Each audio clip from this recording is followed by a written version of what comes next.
de esta porción de las Escrituras. La epístola a los Gálatas, como ustedes recuerden bien, fue escrita por el apóstol Pablo a los Gálatas por razón de que habían venido de Jerusalén algunas personas que querían mezclar los dos caminos, el camino de la fe, que es el camino que transitó Jesús, según Hebreos 12, y el camino de la ley que transitaron en el Antiguo Testamento.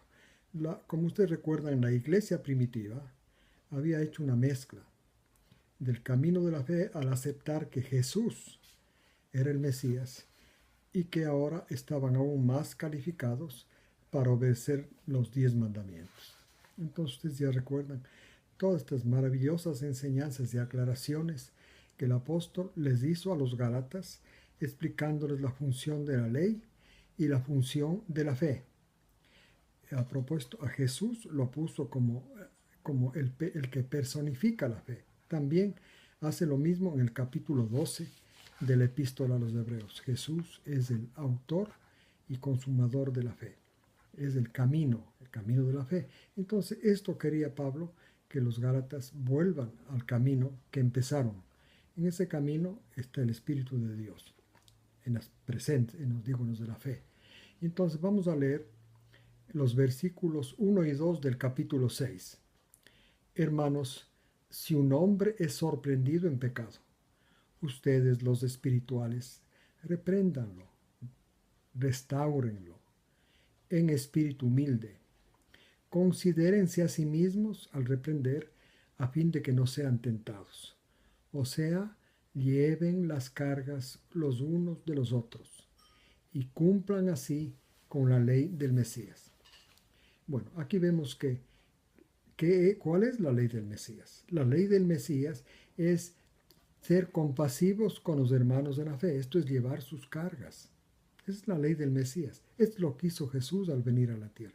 Esta ley debían seguir los que caminan en la fe y por supuesto si usted y yo caminamos en la fe, igualmente esta es la ley que nos rige.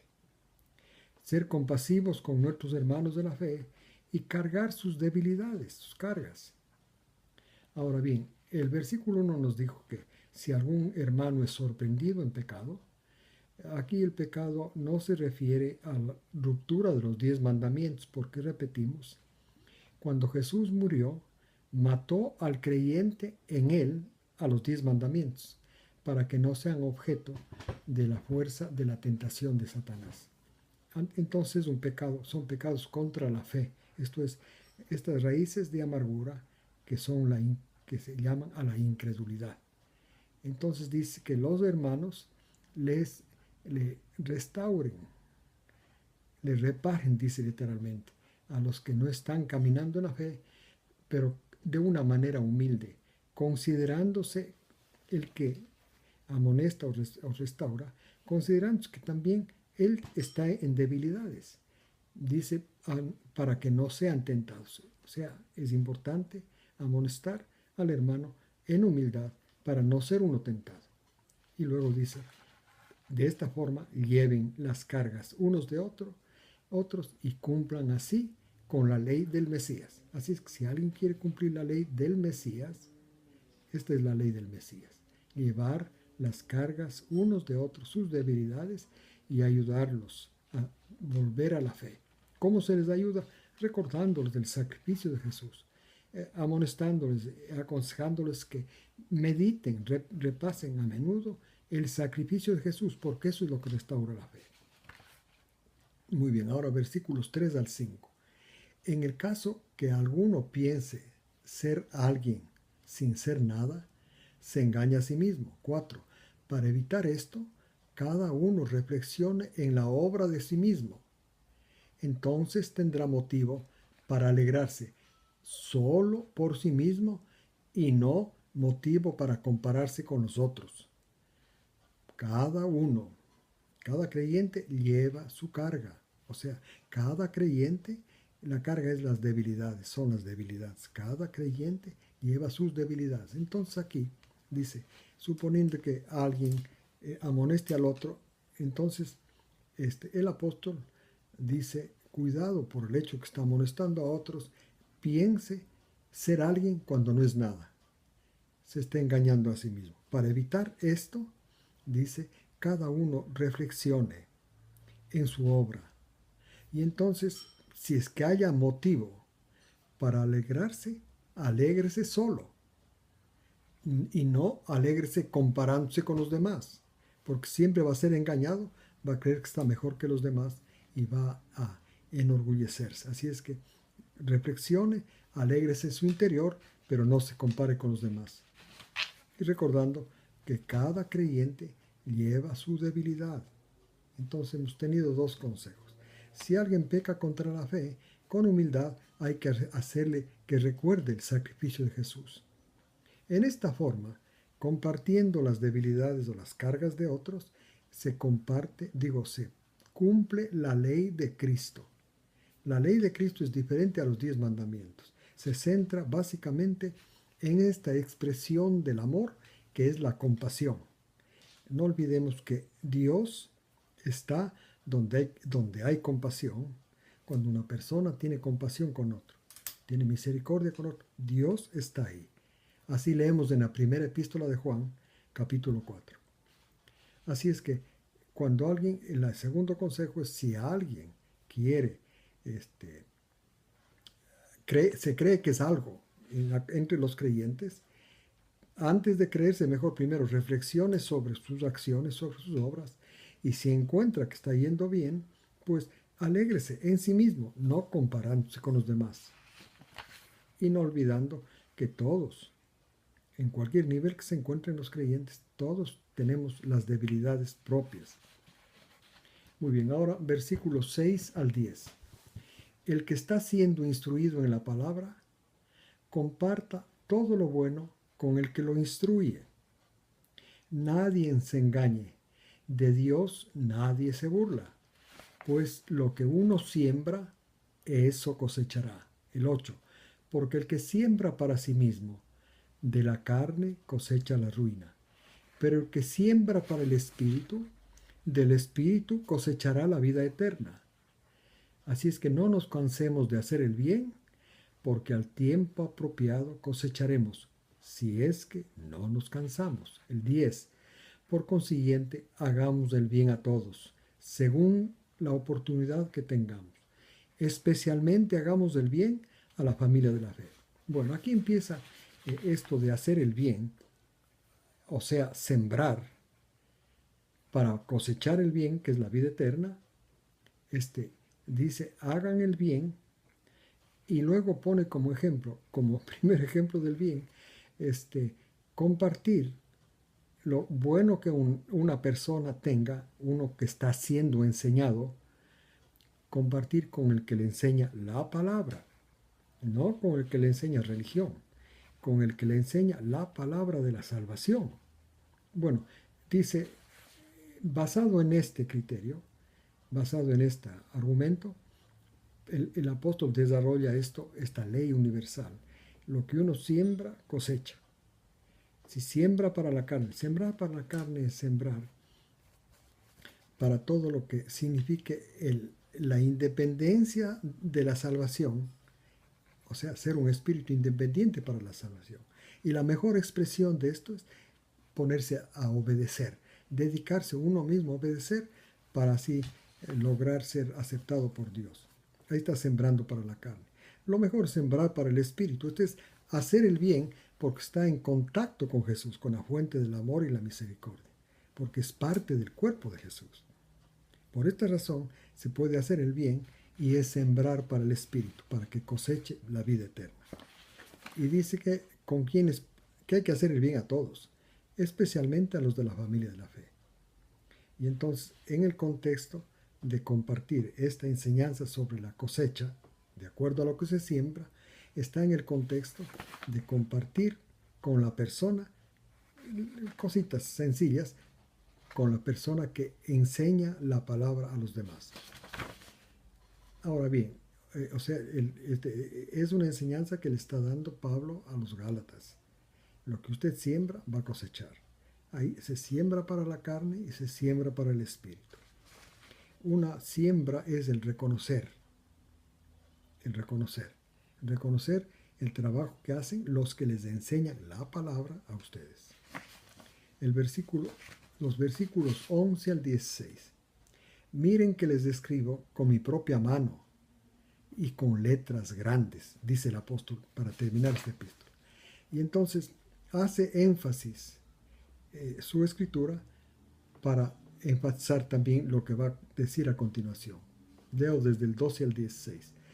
Todos los que quieren tener buena apariencia o buena reputación en la carne, o sea, en la vida regular, les presionan a ustedes a que se circunciden, solo para no ser perseguidos por la cruz de Cristo. El 13.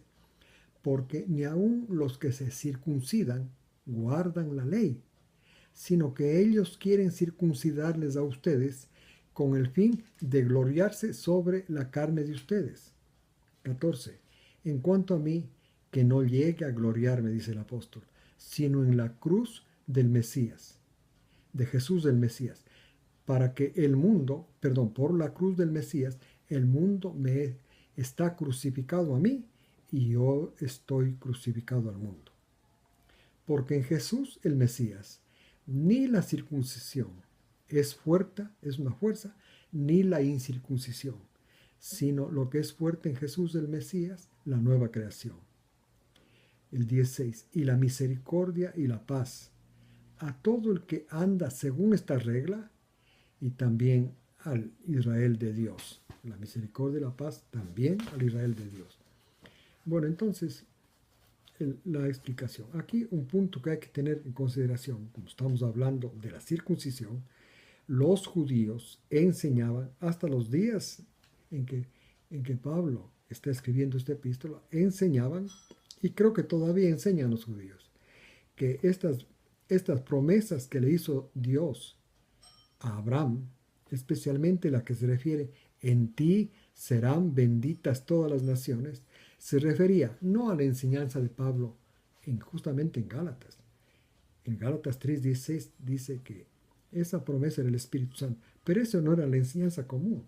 La enseñanza de los judíos y de todos los que seguían el judaísmo era que las bendiciones prometidas a Abraham empezaban en la circuncisión, porque la circuncisión tenía la fuerza, la capacidad de hacerle capaz al que seguía al judaísmo para obedecer la ley. Por esto es que los judíos tenían mucho interés en que los gentiles, estos gálatas, se circunciden, porque así estaban capacitados, les enseñaban así, para cumplir la ley. En otras palabras, tenían la capacidad de obedecer para ser aceptados por Dios, sin necesidad de esa dependencia completa que tiene que tener en el camino de la fe la persona, en la obra de Jesús, especialmente en la que hizo en la cruz.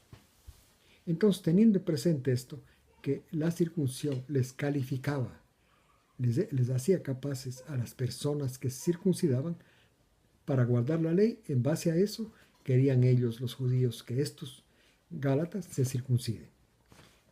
Pero el versículo 12 va aclarando, dice, los que les piden que se circunciden están buscando varias cosas. Primero, tener una buena reputación, que sean ellos entre los judíos mesiánicos, la iglesia primitiva, que les respeten porque ellos habían enseñado a los gálatas que deben circuncidarse para guardar la ley. Entonces les apartaban del camino de la ley, les apartaban del camino de la fe.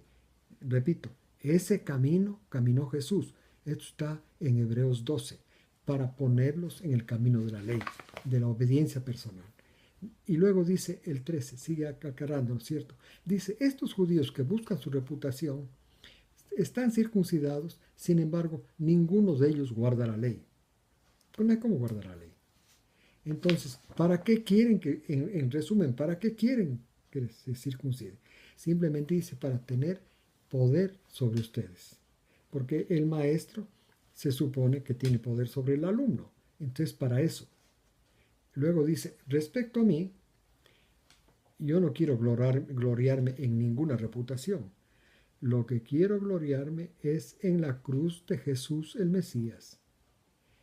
Gracias a esta cruz, él meditaba mucho en el sacrificio de Jesús, es lo que está diciendo. Se gloriaba que en Jesús fue hecha su redención, de Jesús en la cruz. Se gloriaba de que en Jesús fue muerto a la ley. En Jesús fue lavado de sus pecados. Entonces, esa era su gloria. Por eso dice, gracias a la cruz de Cristo, yo estoy crucificado al mundo y el mundo está crucificado a mí. Y luego finalmente aclara que la circuncisión no tiene ninguna capacidad para hacerle al hombre hábil para guardar la ley de Dios. Ni tampoco la circuncisión es ningún mérito. Lo único que vale es la nueva creación. ¿Cuál es esta nueva creación? Es la presencia del Espíritu Santo en la vida de una persona.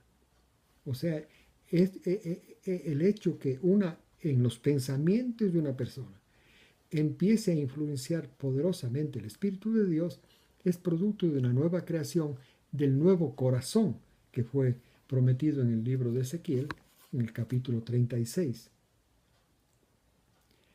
Y entonces dice, para estos que vivan de la cruz de Cristo, que vivan teniendo en sus pensamientos el sacrificio de Jesús, lo que hizo Él en la cruz, para ellos misericordia y paz. Misericordia, no olvidemos que no es otra cosa que tratar con amor, con bondad a la persona que no es merecedora ni de bondad ni de misericordia, digo ni de amor. Esto es la misericordia. Esto tienen las personas que caminan en la fe. Dios continuamente les trata con amor, con bondad, con compasión, los trata continuamente. Y entonces esta es la relación de Dios con ellos. Nosotros somos indignos, pero Dios justamente magnifica su amor derramando su compasión, su paciencia, su bondad a los indignos de compasión, a los que no merecen el amor de Dios. Y también dice para ellos, para estos que andan, que tienen en su mente la historia de Jesús, especialmente en la cruz, para ellos paz. La paz no es otra cosa que la unión que gracias a la fe, mediante el Espíritu Santo, se realiza entre el Padre, Jesús el Hijo y el creyente. Esto que leemos en Juan 17:23, la paz. Y entonces termina la epístola con los versículos 17 y 18. Les leo. Y en el resto del tiempo, Pablo les dice a los Gálatas, no me hagan sufrir con dolor, porque yo llevo en mi cuerpo las cicatrices del Señor. 18. La gracia de nuestro Señor Jesús el Mesías esté firme junto al espíritu de ustedes. ¿Qué es lo que dice? Que Pablo dice que él meditaba, como les dije hace un momentito, continuamente en el sacrificio de Jesús. Esa es la fuente del poder que tenía Pablo. Y meditaba tanto, dice, que él siente siente en su cuerpo como si estuviera la cicatriz del Mesías en él. Por eso les pide a los Gálatas que no le den más problemas, desechando la enseñanza del camino de la fe para volver al camino de la ley.